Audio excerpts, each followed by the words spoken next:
Dio. Jojo. Dio.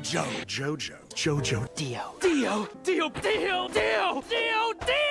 Jojo. Dio. Jojo. Dio.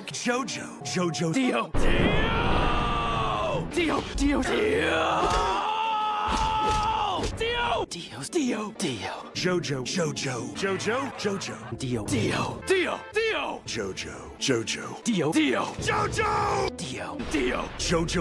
Jojo. Dio. Jojo. Dio. Jojo.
Good morning.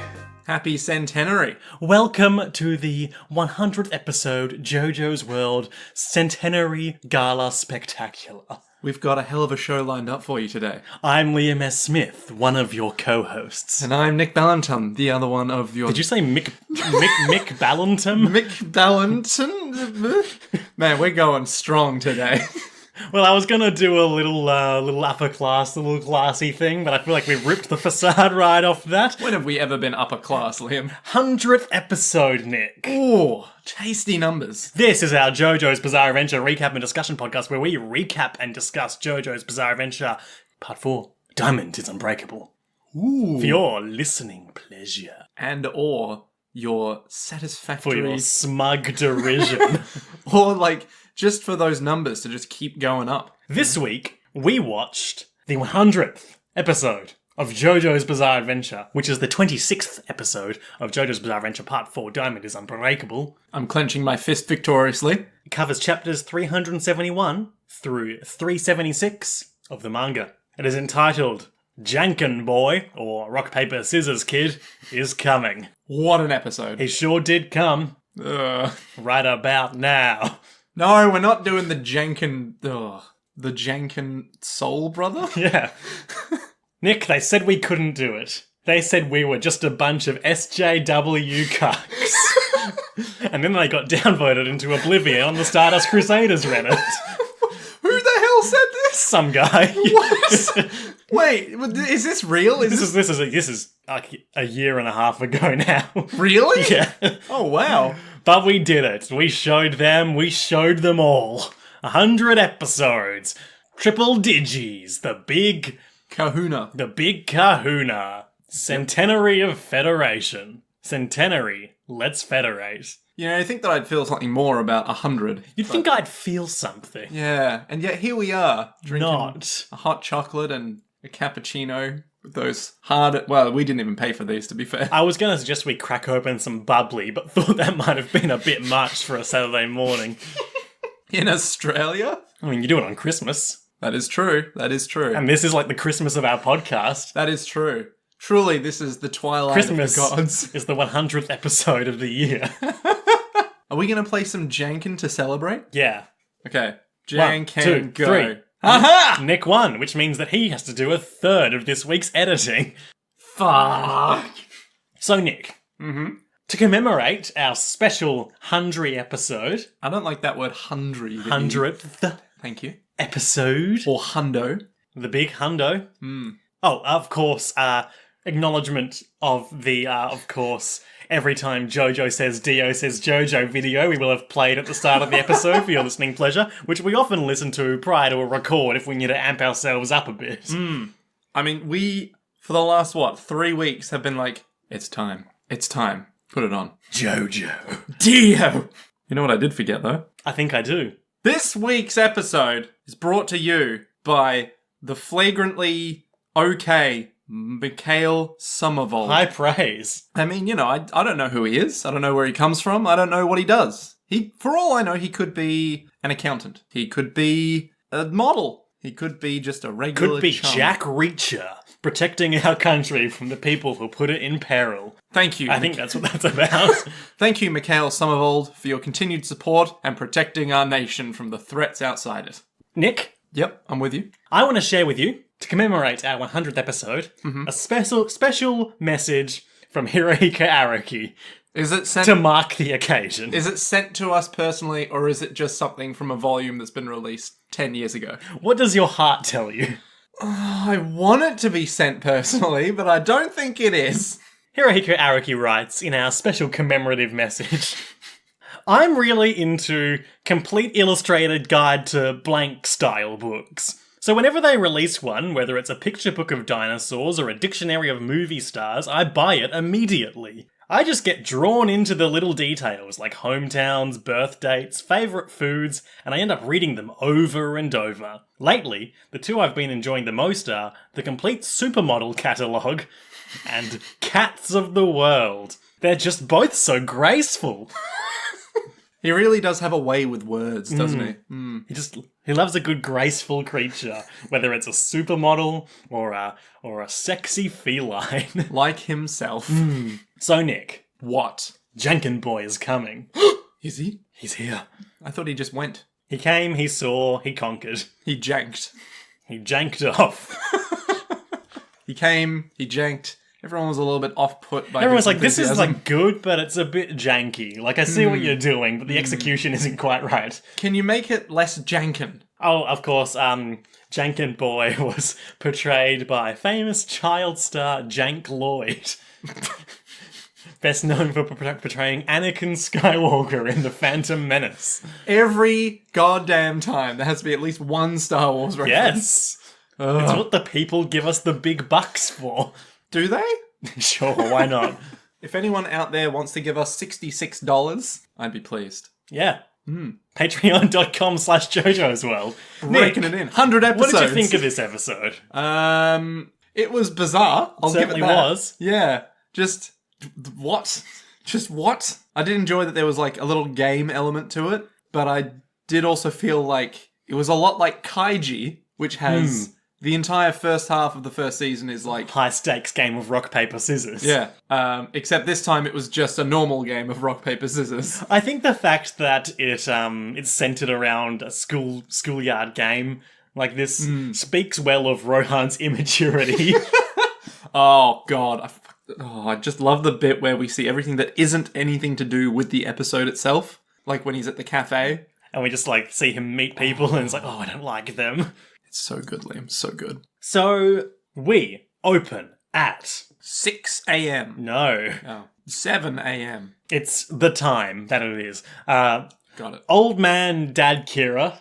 Old man, dad, Kira. Yep. Old man, ghost, dad, ghost, Kira, ghost. Yep. Is flying through the sky. Crow is nowhere to be seen. He apparently can just fly now. Yep.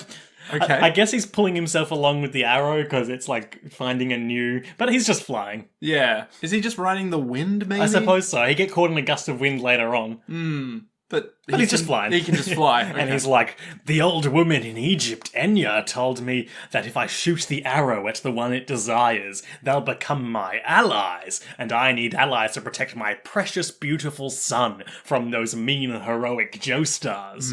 They are mean and heroic. Yes, I need more allies. And even if they aren't working directly with me, then their hearts will pull them towards other stand users and they'll get into a bit of a scrap because they all just tend to be kind of arseholes. To be fair, of all the stand users we've met, how many of them have not been arseholes? Well, Rohan, of course. He is an arsehole. Everyone hates him. Koichi, although he gets more arsehole as his stand gets stronger. Or maybe his stand gets more assholey because it suddenly becomes sentient. I'd say both. Yeah, he's becoming more bad boyish. His grades are falling. No, they aren't. Aren't they? No. I thought they were. Oh, never mind. Yukako did kidnap. Yukako's got her issues. Yeah. Josuke might be an asshole. And of course, Holly was too pure for this world, and that's why she couldn't handle a stand. Anyway, so who will you choose, Arrow? And the Arrow contorts in his hands in cool slow-mo and points at a telephone pole. Ooh, a telephone pole. Surely that couldn't have a stand. No, in fact. Well, up that telephone pole is a particularly ugly child. With a weird hole in his mouth. Not yet. With a weird black dot on his face. No, not yet. He's an ugly child. Yep. He's got long, lank, white hair, and he does. I've never heard hair be referred to as lank. That's a common descriptor. Is it? Yep. Of hair? Yep. Lank? Yep. Not like flowing? No, it's not flowing, it's lank. It's lank hair. Yeah. Oh. It has no style, it has no grace. And the kid is just like reaching for some fruit across a fence up this telephone pole, and Kira's dad is like, I guess you're the boss, Arrow. You want me to poke him? You want me to shoot him? Oh, and there's a great shot where he's in the foreground with holding up the arrow ready to go, and the kid is in the background, and it's like all sort of purple evil energy in the background, and he's just Kira's dad is saying, I just have to shoot that child. And for some reason, he's eating this fruit. And he's like choking on it. He's just like, maybe someone put a needle in it. Oh, topical. Oh. Anyone who's outside Australia might not even know about this. No, look it up.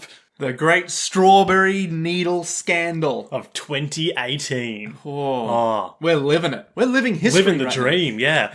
10 years from now, we're going to go to the Strawberry Scandal Memorial and be like, oh, we'll never forget the people that we lost. Man. You know that Woolies has stopped selling needles because of this whole scandal? Yeah, that doesn't make sense. I know! Apparently because it's not happening on the production end, so people think that they're getting the needles in the shop and putting them in the thing, maybe. But couldn't they just bring their own needles to the You'd think shop? so, yeah. But who knows? Who knows? Who knows? Not me. I'm not doing it. You can't prove anything. Can't I? I've always wanted our podcast to be played in court.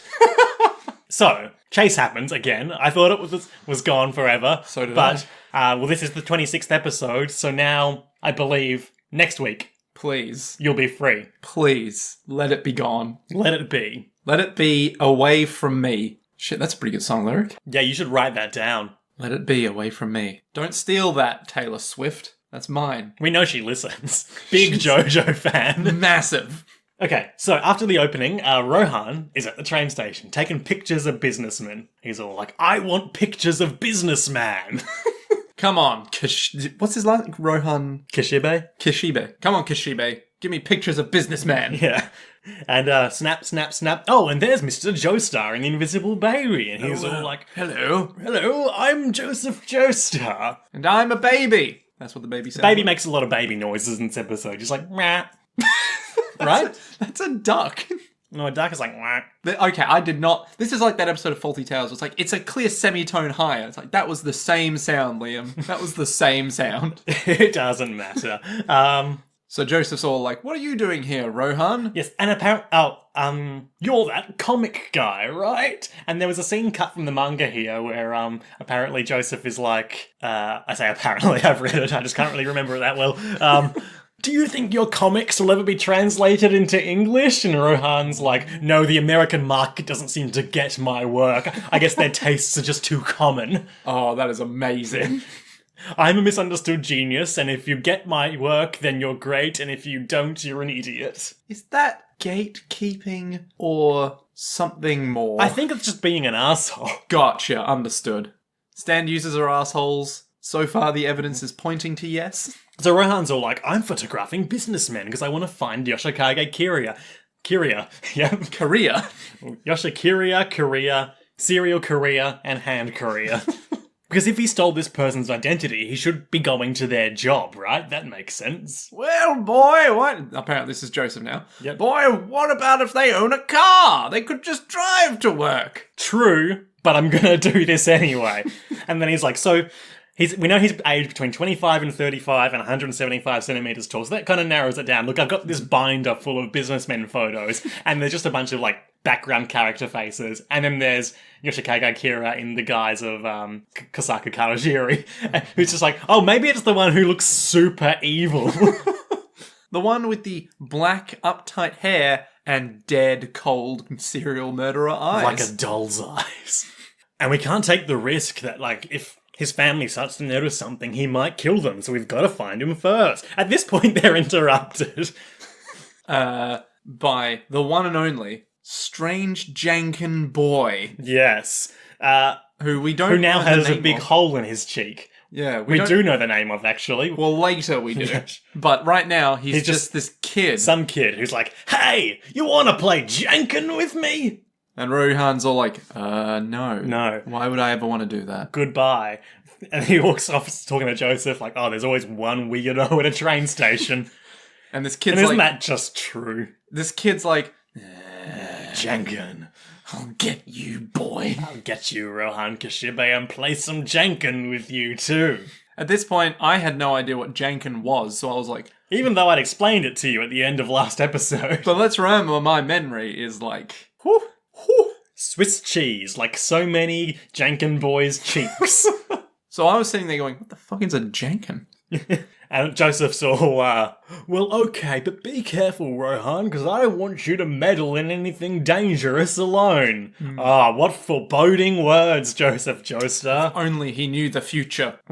So Rohan's going to go get into a cab, and the kid's there again, and he's like, hey, play some Janken with me. Hi, I'm Janken Boy. Let's play some Janken. Yeah, this is what I sound like now. Rohan immediately was like, no. I'm gonna keep following you and gaslighting you until we play Janken. At which point Rohan turns around and goes, this kid! Alright, fine. Well, Rohan gets a good look at his cheek hole. Yes. Yeah, and he's like, man, this kid's got a weird hole in his face. There's a really gross shot where Rohan's face is framed by the fleshy cheek hole as the camera lens. And then we see the beginnings of, like, tongue movement, and then it cuts away. Yeah, super gross. I suppose if you did have a big hole in your face like that, it'd be hard not to subconsciously tongue it. You know? Yeah, I think it would just get bigger and bigger over time. Rohan turns away again, the kid throws his soccer ball at him and is like, hey, let's play some Janken! He's like, fine, we'll play some goddamn Janken. Well, no, Pulls out- first, He pulls out Heaven's Door. And he's all like, Paper! turns the kid to a book. And he's That all... classic Heaven's Door gambit. He's Of all course, like, Janken? Janken, huh? So his name's Ken Oyanagi. He's Okay. 11. Uh-huh. He doesn't appear to have a stand. He got this hole in his cheek from falling off a telephone pole. Or did he? I mean, probably he was on a telephone pole before and he's fallen off, so... Because the arrow isn't meant to leave, like, physical wounds after it shoots you and gives you a stand, right? Yeah. So either that just didn't happen this time and he got shot in the cheek by the arrow, or Dad Kira hucked that arrow at him like a javelin while he was up that telephone pole, and he was so shocked when he got hit he fell and impaled his cheek. I would have thought he just fell off and then, seeing a moment of opportunity, Dad Kira... Sidled it up and was just like, stab, stab, stab. Yeah, basically. He's like, I'll make you the standiest stand user. And there's a quote in a little box out from Ken being like, I love playing Janken. I always throw scissors first. To which Rohan's like, Great, I can use this. this is key knowledge. Cab driver's like, hey Mac, you getting in? And Rohan's like, oh, just give me 30 seconds. I'm going to play some rock, paper, scissors. I'm gonna jank this boy up. Yeah. 1, 2, 3, hut. Kid throws scissors, Rohan throws rock. Rohan's like, well, that's that. Pat, pat, pat. Gonna I'm get in outta this cab. here. And the kid is like, hunched over, crying at his scissor hands. Oh yeah, he's Edward Scissorhands, by the way. And he's hunched over, crying at his scissor hand, being like, I lost a Janken. My life has no meaning now. Unless... Let's take a moment to talk about Ken, since Rohan got the skinny on him. Yeah. So, Ken Oyanagi. Ken Oyanagi. Best known for his portrayal of Janken Boy. 11 years old. His hobbies are soccer, Janken, and reading. There was a cut bit of dialogue from the manga in that reading his dossier section, where Rohan learns that Ken loved soccer and started playing baseball until his coach started complaining about his long hair, so he blew his nose on the coach's hat and quit. He hates peppers and anpan, likes fatty cuts of meat, is afraid of the dentist and namahage, don't know what that is, and has never used a public bathroom. Oh, haven't we all? Ken Oyanage. He's like all of us, you know? Sure. He's the best of us. He's the worst He's of the us. blurst of us. Ken's stand, as we learn at the very end of the episode. Well, we haven't even seen his stand yet. Yeah, but we're talking about him. Oh, okay. It's called... Hang on, which one do we want to go with? Because there's 3 variations. Well, the subtitles tell us that it's called Boy Man Man. The bit before... The dialogue tells us. It's called Boy to Man. Which is, of course, a clear reference to the group Boys to Men. Now, tell me about Boys to Men. Boys to Men, that's with like a Roman numerals 2, is an American R&B vocal group. They are currently a trio composed of baritone Nathan Morris, alongside tenors Wanya Morris and Sean Stockman. They're best known for emotional ballads and a cappella harmonies. Sick. What are their hits? What are their real bangers, you know? Do they have any hits? Yes, they have some hits. Okay. Some hits like I'll Make Love to You, Ooh, I like and that. One Sweet Day with Mariah Carey. Hey! I can't recall any particular ones of their songs off the top of my head. I have that general vibe where they're one of those bands where like 2 of the guys will be doing a harmony and then the deep voice one will be like, girl, we got something real special going on. You know, come up here, right here. We're gonna have ourselves a time, girl. You know you're the one, girl. And then in the background they're like, oh, what, girl. I know exactly what you mean. Yeah. Yeah. Boy Man Man. Boy Man. just Boy Man. Do you want to know the Jojo Vele note for Boy Man Man? Do I? Do you have any guesses of what it might be? Is it something to do with a vacuum cleaner? It could just be like, have you ever thought, what happens if What happens when things suck? I envisioned a guardian spirit protecting a young boy. The design might have come from robots from Mr. Mitsuru Yokoyama's manga or something like that. That's why it's got the rows of rivets and the mask over its mouth and stuff. It's a pretty good one. I mean, yeah, that's better than all the other ones. Where it's been like, you know, I saw like this dog and I wondered, What if a dog was in a manga? so I did it. End note. Guardian spirit protecting a young boy and also a robot. Yeah. Pretty cool. Yeah. But what does it do? Let's find out. Keep going. So, They play some Janken. He wins, he leaves. And he goes to Café de Margot. ooh, we know this cafe. Yes, recurring location. He does a very quick and very detailed sketch. Rohan's just like... He's got his viewfinder like in the draftsman's contract. Oh, man, what a film. Good soundtrack. So anyway, he draws up what's it called? De Margot. Cafe de Margot, and is all like... That's enough work for today. Time to get some lunch. So he walks on up, and who does he see? Oh, all his best friends. Josuke, Yukako, and Okuyasu just hanging out at the cafe. Don't know why Yukako's hanging out with Josuke and Okuyasu. Yeah, no. Maybe they're all gathered around like, okay guys, Koichi's birthday's coming up. We have to get this right. So we hear Rohan's inner monologue of, Yeah. oh, God. God, I hate Josuke so much. It's that asshole Josuke. And there's the stupid Okuyasu and the moody Yukako. I have nothing to say to them. and all of them just kind of go, oh, look. Hi Rohan, would you like to sit with us? And Rohan goes, I have nothing to say to them. Right on the heels of his internal monologue being like, that's enough work for now, he just like, oh no, I still have work to do. I apologize, but I must be going. Yes. So he goes to take his seat. But who should appear? Why, Ken Oyanagi, aka Janken Boy. Oh my God. He steals the seat. And he's like, you hadn't sat down yet, so I thought I'd take your seat. I'll give it to you if you want to play some Janken with me. Poor form, Mr. Janken Boy. And he sips his big orange juice, and then gross juice shoots out of his gross cheek hole, and he's like, there you go. sticks his hand over it like, whoops, wouldn't want to make a mess on these fine tablecloths. You know, considering the amount of juice that came out of his cheek up to that point. Surprised he gets any drink. Yeah. Yeah, 2 weeks after this episode, Janken Boy dies of dehydration. It's like, but what? How did you die? It's like, well, I got this big hole in my cheek. turns out it really made me suffer. I bet Josuke could fix it. Oh shit, you're right, he could fix it, couldn't he? He could just be like, oh, you don't want a hole in your cheek anymore? Bam, done. Then he just has to open his mouth when he uses stand power. Yeah, that would be awkward, wouldn't it? So, Rohan's like, alright, you little shit, I'll play your little game. Huh? You want to play some Janken? No, because he starts crying first, making a big scene. Oh, that's right. Yeah. I sat here first. It's my seat.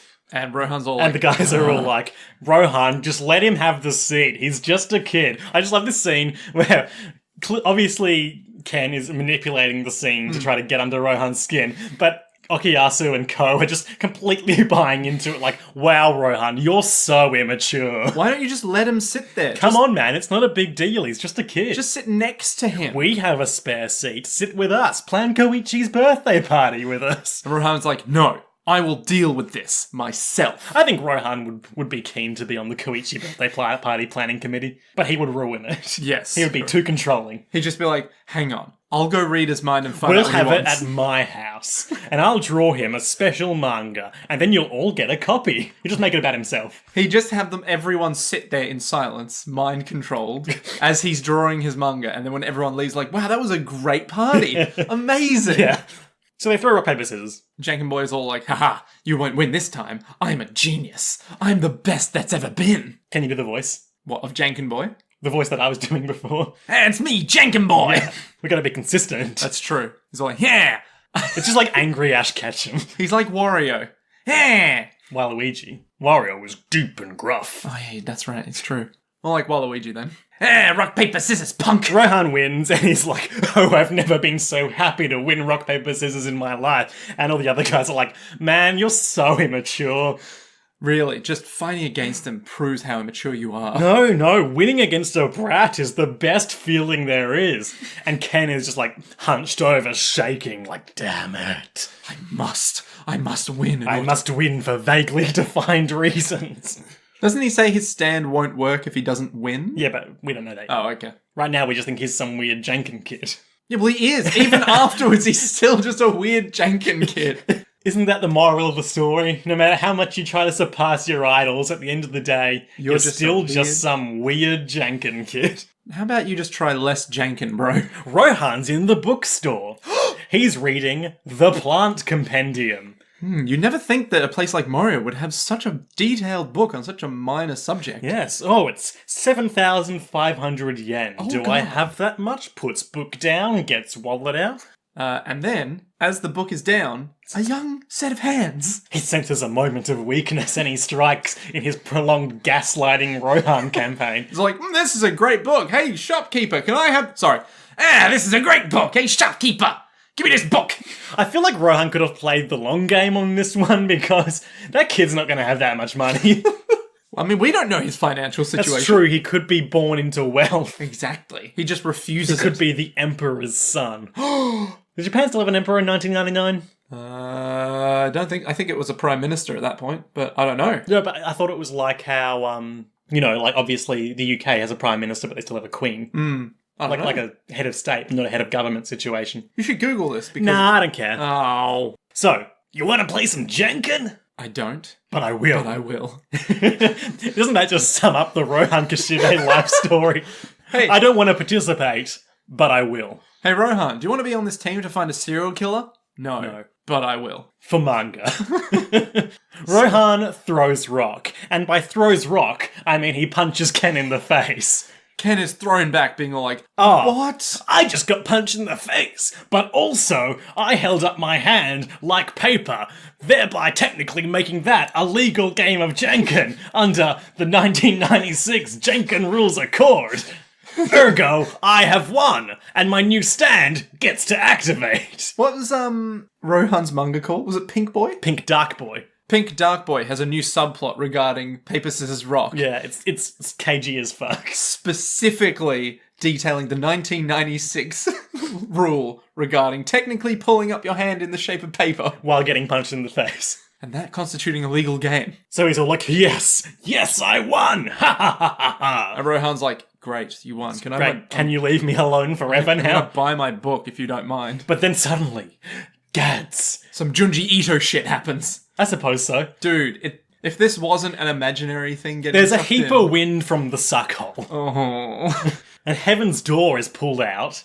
And also just like general like vitality essence is pulled out of Rohan into that suck hole. And Ken is like, yes, I feel great. I didn't realize. I think I'm basically just doing the voice of one of a couple of characters from Venture Bros for Ken. I think you're just doing Dragon Ball Z characters. It just reminds me of like Yu-Gi-Oh! Though is the thing, you know? Yeah. Like, or Beyblade. Like, for this kid, for his tiny world, everything revolves around Janken. Well, to be fair, it does now. Yeah. Much like how in those shows, it's like, oh, you were rude to my date at the arcade? I think we should settle this with a card game. You're on! So, Real Yu-Gi-Oh! Subplots.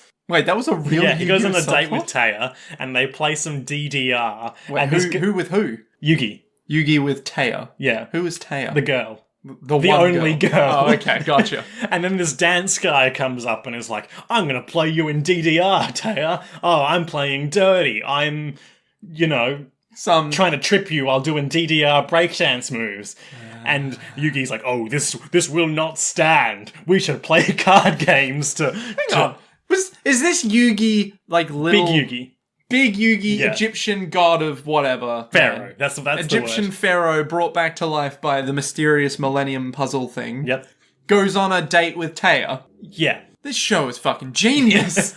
I think I mentioned this in our Patreon bonus episode on Yu-Gi-Oh! But the thing that I loved about it was that it was always coming on just as I was leaving for primary school. For whatever reason, I would occasionally catch the end of episodes too. I can't remember why, but maybe it was reran in the afternoons or something. So I would only ever see the starts and the ends of the episodes, and they were by far always the most interesting bits because it would be like, set up Egyptian lore, 2 episodes of card games, then some resolution. Just like, oh, so now we can go somewhere else. I suppose that's the beauty of the Yu-Gi-Oh! Abridged series. It cuts out all the superfluous card game content and focuses on the stupid plot. Yeah, but I mean, the card game is where it's at for emotional reactions. The card game's where it's at for being emotionally and physically wounded by the results of your opponent's turn. And very rarely by actual cards. We get some real Yu-Gi-Oh! Shit later on in this episode. Let's keep going. Yes. That child guardian spirit / robot comes out and starts like yanking on Heaven's Door. He's got like a Starts triangular knocking on face Heaven's door. He's got big ass bod. Yep, Just he's like sucks it in. Yum, yum, yum, yum, yum. I'm Boy Man. Now, if this wasn't just stands, this would be the most Junji Ito bullshit ever. He's got the a cheek whole... suck is pretty Yeah, disturbing he's got a imagery. cheek-sucking thing that he's like, go on, I beat you in a game. Sucky, sucky. And then it's like, just like, woo, half of him is gone now. And he's like, but what? How'd that work? It's like, well, I eat people through my little cheek hole. Rohan's like, okay, enough of this shit. Heaven's Door, let's have another look at him. Heaven's Door's him so hard he flies out into the street and hits like the pedestrian road barrier. And walks on out. No one acknowledges from the bookstore or the street this kid just going flying. There's no one there. Or the previous, in fact, punch kid in the face. Yeah. Okay, what's this kid's motivation? I want to beat the crap out of Rohan with Janken, because I don't think Janken's about probability. I think it's a measure of mental fortitude. Rohan has achieved a lot in his young life at only 20 years old. Yeah, he's young. He has young. He has that young to him, you know? He's amazing, and if I beat him, it means I'm amazing too. More amazing than him. That's not... Okay. I want to be just like him. That's why I have to destroy him. Janken Boy. Next page, there's a little box out about Boy Man. He must have only just been hit by an arrow. Power. When I beat my opponent, their energy becomes mine. We can play 5 times. If I win 3, it's good. Right, so then he sucks him in. Sure. Gotcha. He Junji eats And then, him. yeah, he Junji Eat owes him. Oh, Liam. Hi, I'm Junji Ito. Come down to Junji Ito's Food Emporium, where we've got the finest buffets that will blow your mind. Come on, this table, it was made for you. I would love to see Junji Ito draw either just an ad for like an eatery somewhere in his normal style. So it's just this dead-eyed guy being like, it's really good. Hi, and welcome to Junji Ito's. I'm Sakurai, how can I take your order? Yeah, I'd like that weird caterpillar thing, please. Ah, yes, it's very good. It's either going to be that, or he writes an entire manga based around, yeah, so we make really good food. Junji Ito's Food Wars. Oh, where they God. eat the food and they have like a nightmarish hallucination. And it's like, but where does the food come from? It's like, don't question it. You don't want to know. Have you ever... Some things man was not meant to know.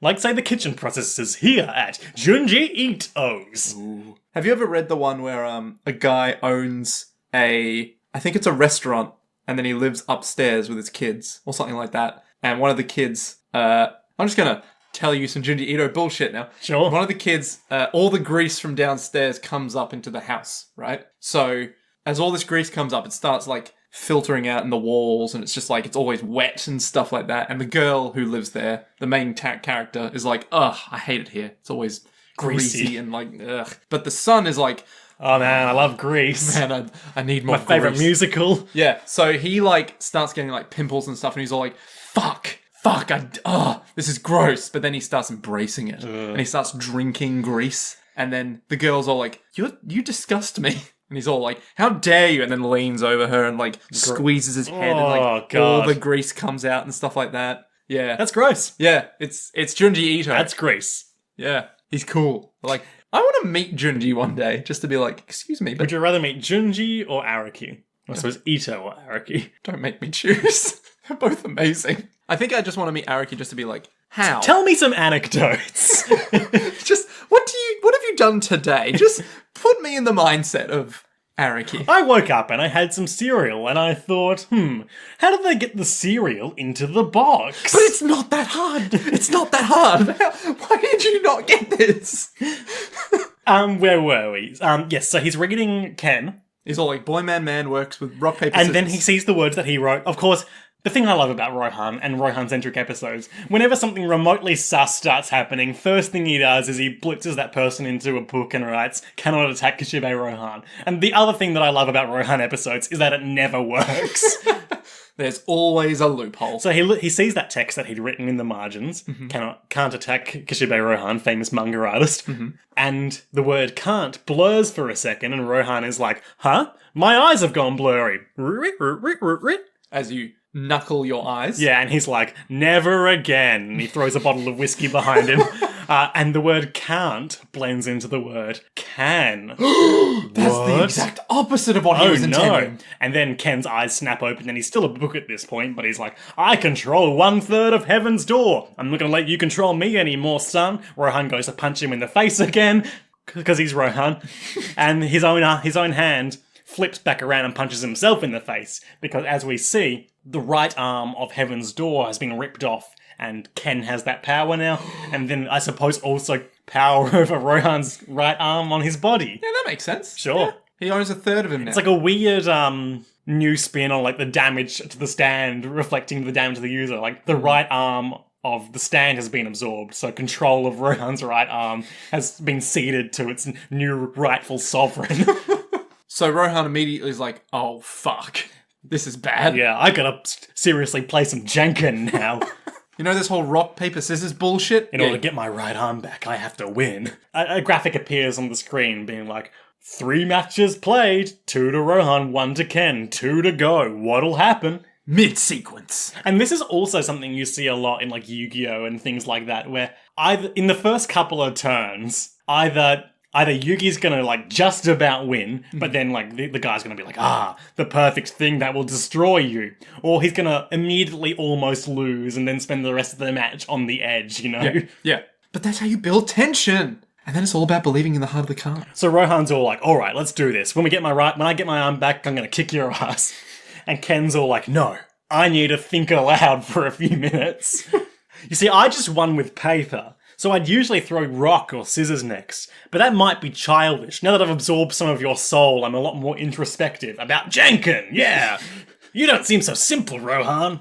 Maybe I will go with paper again. Okay. So Rohan's like, okay, can we do this now? And they start glowing with like red and blue energy auras. They jump into the air. I don't think they jump this time, but it gets crazy pretty shortly. It does. So they both throw.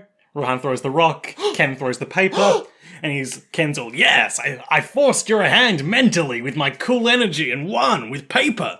You bastard. Sucky, sucky. So he suckles down on that sweet Rohan stand energy. Yep. Rohan falls to his knees and breathes heavily, and Ken's all like, I took the energy of your lower half. We can head over to that bench if you want to take a rest, old man. No, I don't need that. Rohan, with his remaining arm, pulls himself up against a public tree and sort of hoists himself up against it so that he can still haughtily look down at Ken. Because what does he say? Oh yes. It's best when you win against your enemies, that you look down on them like this. And Ken exposits like, we both won too, but I'm on a hot streak, man. I'm doing well. You're on a bad streak. Oh, you're on the downhill slope. You're fucked. You're rock, paper, fucked is what you are. Meanwhile, Yoshihiro Kira is tied to a lamppost and has just been watching all of this. By which I mean to say his photograph that he lives in is tied to a lamppost. Yes, with some kind of rubber band or something. Yeah. I don't know. Who cares? Some part of his robe. Like, yes, this kid's amazing. If he gets Rohan's power, he'll be invincible and we can help my son. The serial killer and hand fetishist. Yes. So Rohan hatches a gambit. Alright, you little shit. Sure, it's true that I just lost twice, but you know what else is true? I'm an arse. No, he doesn't say that. No. In our next match, you will definitely not throw paper. Hey, well, you see, I just lost with rock twice in a row, so rock's unlucky for me. So why would I use rock? So that, of course, you will never use paper. If you do, it's tantamount to admitting that you're not on a hot streak and that my luck isn't bad. That is true. That is some sound logic. I guess. So they leap into the sky.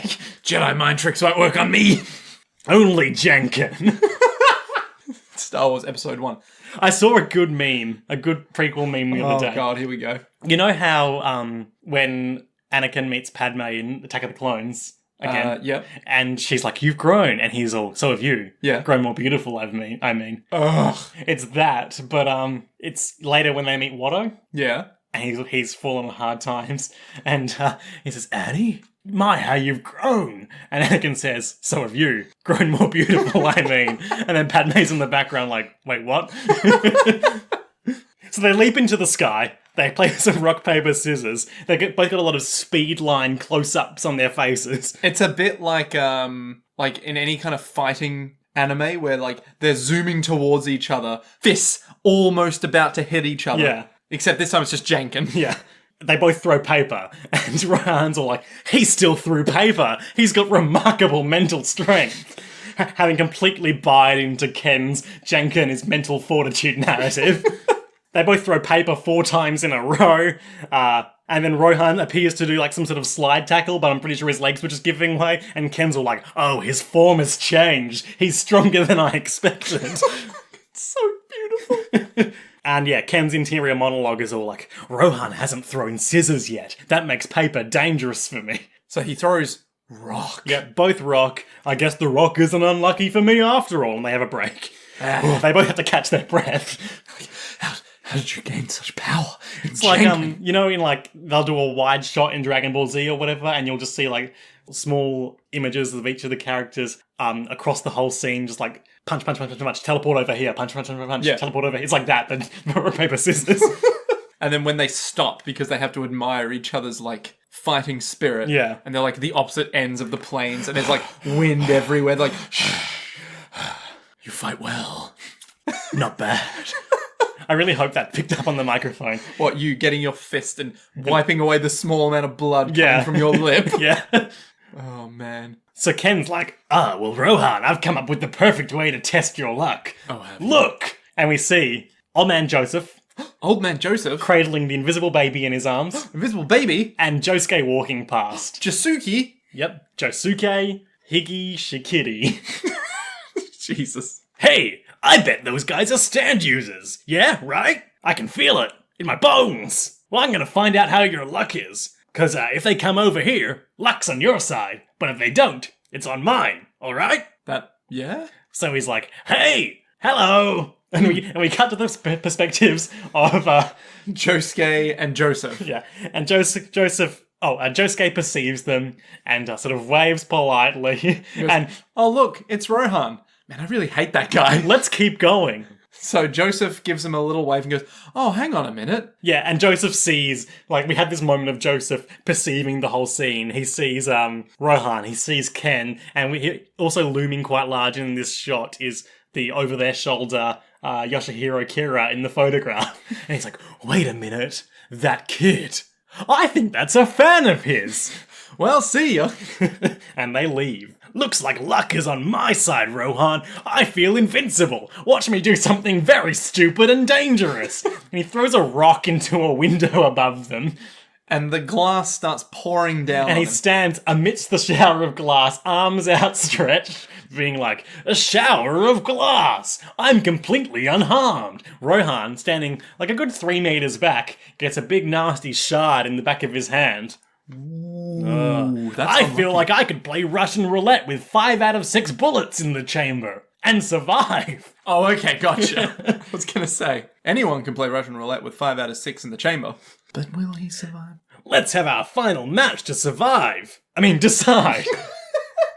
Rock, paper, scissors is a fucking serious game. And for this Liam. next little sequence, we get that grainy, sinister filter as Rowan starts glowing with golden Super Saiyan energy and holds his hand out all dramatic, like in a sort of stop right now. And he's all like, Thank you very much. Janken Boy's all like, what are you doing? Get in your Janken pose. But don't you understand, Janken Boy? I already am. Oh yeah, Rohan needs to have a sort of Maximilian Pegasus affectation in this episode, like, ooh, don't you understand, Janken Boy? I'm already in my Janken pose. What? Impossible. Sorry. What? Impossible! If you're going to surpass me, there's one thing you need to learn. It's not hard to make other people lose. The hard thing is to surpass yourself. That doesn't make any sense! I'm gonna surpass my own luck. I, famous manga artist and kind of a weirdo, Kishibe Rohan, make my own luck. Come on. And they both levitate into the sky. This will be our greatest duel.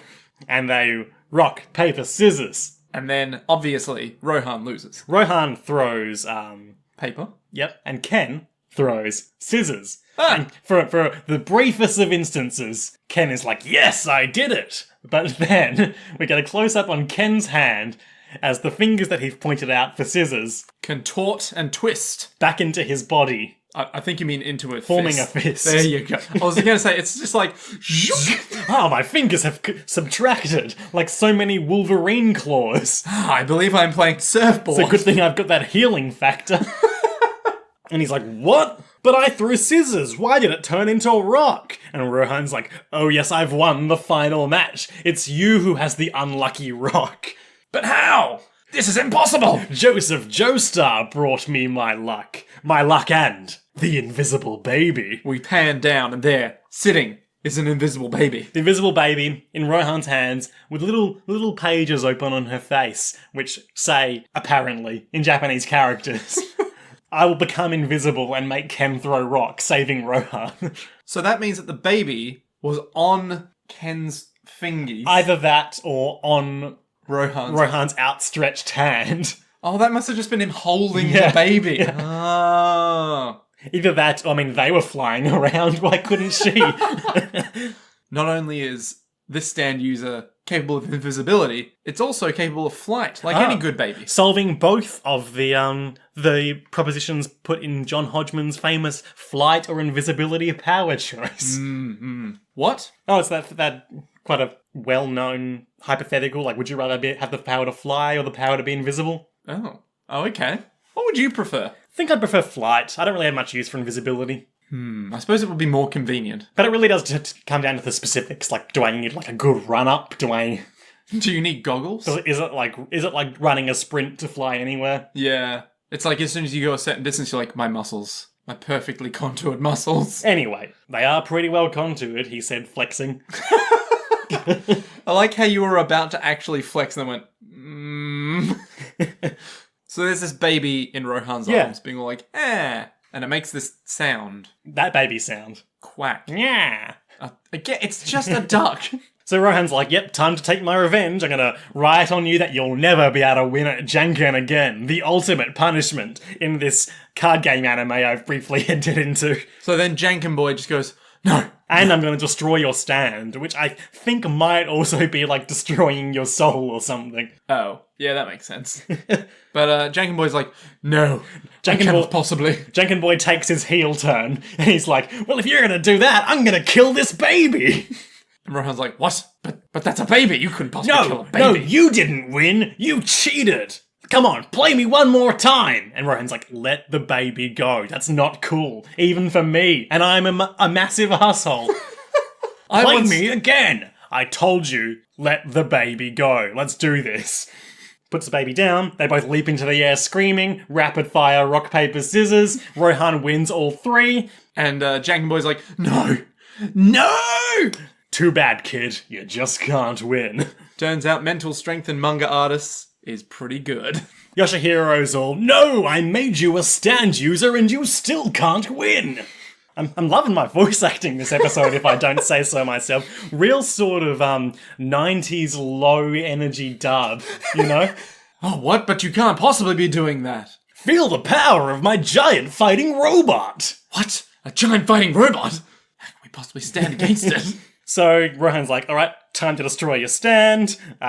Come here, you little shit. And Ken, if nothing could get more dramatic than threatening to kill a baby, holding it aloft above your head, jumps. He climbs onto the pedestrian barrier. He jumps off the pedestrian barrier. Backwards, arms crossed over himself. In front of a truck. Yeah, speeding along, and he's like, if I'd have to obey you, if I'd have you control me and determine my destiny, taking away my human right to self-determination, I'd rather die. Take that, Rohan! And Rohan's like, oh, you simple-minded fool. This is just like when Seto Kaiba, atop Pegasus Castle, was like standing on top of the parapet, being like, go ahead, Yugi, you can win and beat me, but the holographic shockwaves of destroying my monsters might knock me over the castle. Did Yugi just eventually go, oh, sure. Well, Egyptian Pharaoh Yugi was like, all right, let's do this. But little innocent boy Yugi was like, no. And then they had a brief schism. I see. Man, talk about a Yu-Gi-Oh. Yu-Gi-Oh, mama. Rohan. Oh, Rohan. Rohan decides, well, if you're going to kill yourself. He's doing this pose where, like, one hand's cocked on his hip and the other's raised into the air. Like you're like a mariachi dancer or something. And he just jumps in front of the truck as well and goes, oh, but don't you see? He's glowing with glitter and gold energy like a Twilight vampire in the sunlight. I like you, boy. You remind me of myself. No, he says, I feel moved when I see people who are dramatic. Like, he must feel moved a lot in this universe. Leaps in front of the truck, strikes his pose. Now you'll be hit too, Rohan. Will I? And the wind blows Dad Kira's photograph onto the windshield of the truck, thereby blinding the driver, who's like, oh, I can't see. Better swerve wildly. To be fair, if I was a driver and I couldn't see in front of me, I would swerve wildly. But if you were a driver, would you not swerve wildly if you suddenly saw two people leap out in front of the truck? So this guy, he's fine with being like, oh yeah, two people gonna run him down. Oh no. Well, yeah, because... Loss of control. Better swerve wildly for maximum collateral damage potential. Well, yeah, because what happens if there's a car in front of me instead, suddenly, out of nowhere?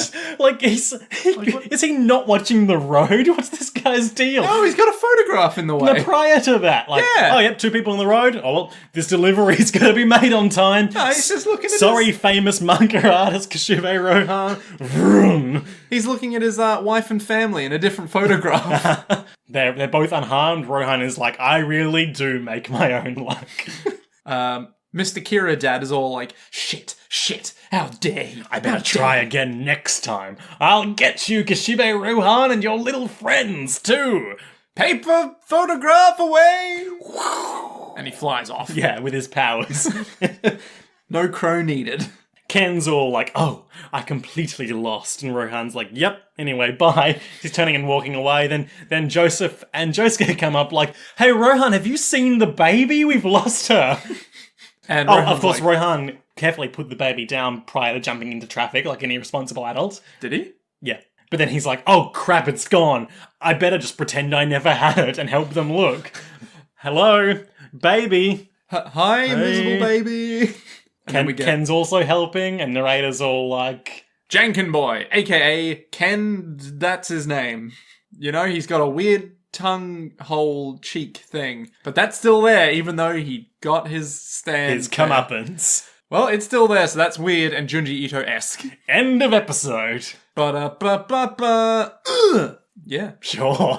I'm loving it. It's the Beastie Boys. So, Every Nick. time. Yes. What are our highlights and lowlights for this episode? My highlight has to be, without a fucking doubt, the bits where it's not even in a fight sequence, it's just them at the cafe or just seeing each other's like, wow, I hate that guy. Let's Bye. keep going. Yeah, my favourite is probably the cafe out of those two. I really just like... Especially in the manga where you only see them for a couple of panels, I just like how Yukako is there and just glaring at people the whole time. She literally, in the anime, is like...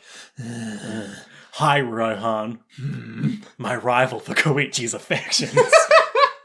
Oh, so good. So good. And, like, just the way that they treat each other outside of, like, life and death situations is just so petty. This episode, totally.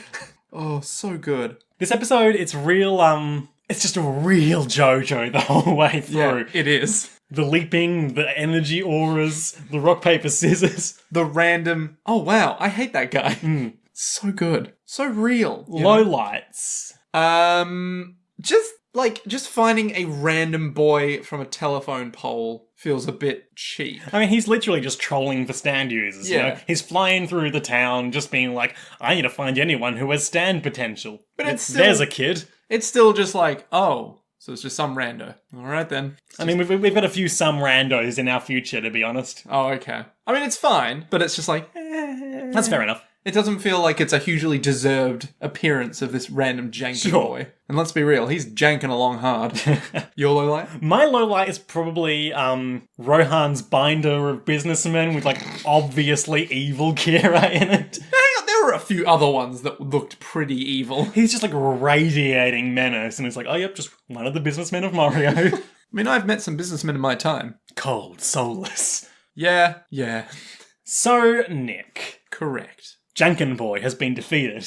The world is safe once more. Rohan is investigating businessmen. Yep. Koichi's birthday is probably not actually coming up. Aww. Kira's dad is still out there looking for new stand users. What do you think will happen next time on JoJo's Bizarre Adventure Part 4, Diamond is Unbreakable, in the episode entitled, I Am an Alien? Okay, hang on. You heard me. Let's bring it back a second. Ghosts are real. Yep. Stands are a thing. Vampires and zombies are Vampires real. and zombies are a thing. Talking dogs, maybe a thing, kind of. Iggy was pretty vocal for a while there. And now maybe aliens? Maybe? Maybe aliens is a good way of putting it, actually. Okay, so... I am an alien. Okay, let's think about this. So, we've got a new friend in Ken. He's the new Shigechi. Sure, he's gonna die soon. I mean, it's possible. Well, I reckon it might be similar to, like, you know those old-timey movies where it's like Men in Black style? You know, old-timey. Yeah, the far distant past of 1990. Yeah. So, like, there might be, like, a little pod that crashes into the ground and everyone's like, oh, what is that? Is that an alien? Media circus. Some guy steps out and is all like... What a scoop. Maybe... Actually, no. It's like the day the Earth stood still. No, you know what I reckon? The day the Earth stands still. Okay, let's not push it. Let's not push these stand puns too far. I reckon what it'll be is, this guy poked someone. Kira's dad, not foot fetishist and or serial killer, but condonement of... Well, we don't know he's not a foot fetishist. True. And he probably might be a serial killer, to be fair. He is, bare minimum, a serial killer enabler. That is true. He is a condoner of the murder of serials. He's a willing accomplice. So he might poke someone, and then they'll just go, Wow. I am an alien. Yeah. I reckon they'll just be like, what is this strange power I have? Maybe it's because... It's like some conspiracy nut guy who doesn't know about stands and he's like developing a stand power. Yeah. He's like, maybe I've been an alien my whole life and I'm just now coming into my otherworldly abilities. What if it's like, we keep cutting away from the guy's investigation to this guy, where Kira's dad's like, come on, do something with them. And he's all like, maybe I should test out my new power on that tree. And he just walks off and tests out his power on a tree. He's like, maybe I'm an otherworldly creature. And it just descends into this madness of, what if I'm an alien? And he just goes a little bit crazy. Yeah. And Kira's dad eventually just gives up on him. Yeah, when we never see him again. Yeah, and he just rides off. He's like, I need to hand myself in because I can't be trusted. And then he walks into the police station like, He walks I think into I'm an the alien. Speedwagon Foundation. Yes. Oh my god, that'd be amazing. They've got the best scientists. So yeah, maybe like something like that where he mistakes himself for being an alien. And it's just kind of a farce episode. Yeah. Just a good, jokey kind of breaking up the seriousness episode. Sure. Yeah, lots of gags. Much ignorance from the main cast. Much ado about aliens. Nice. Yeah. Cool. Pretty comprehensive, I'd say. Well, I hope so. Shall we wrap things up? Yeah. Bit of a shout out to good old Martin McCours. Martin McCours? Patreon. That's a name I haven't heard in a long time. Oh. He's a lovely patron who sent us a video of Jotaro Kujo being talked down by Kira. Kira saying certain trigger words. Oh, I only have 20 seconds left. Reminding Jotaro of his battle with Dio, sending him into a deep rage and giving him the strength to overcome him. What? He's so fast suddenly. It's a neat link up. I don't know if it's necessarily the intent of the text, but it's cool. It's very fun. Yeah. Oh, so good. I enjoyed it. It was good. Thank you, Martin. Thank you. Little delightful shit post, I guess you'd call it. I'd call it a quality post, Nick. Oh, okay. From a valued member of the JoJo's World community. Yeah, but I don't know anyone from The the most powerful manga community in the world. Is it? I don't know. We're on Trippy Digis now. That's true. When we form Voltron-like with all the other JoJo podcasts, that gives us a good... Everyone wants to be the black lion or the red lion, you know? I feel like we're doing well at pushing our way into one of those positions. I don't know what you mean at all, but... Voltron. 5 lion robots that form together into one big man robot. Oh, of course. There are 5 lions. Yeah. I thought they were just one super lion man being. They're robots, Nick. Oh, okay. But together, well, it's so much more powerful than... Yes, the ultimate weapon. Is it? I thought that was Metal Gear. With its bipedal... Until next time. To be continued.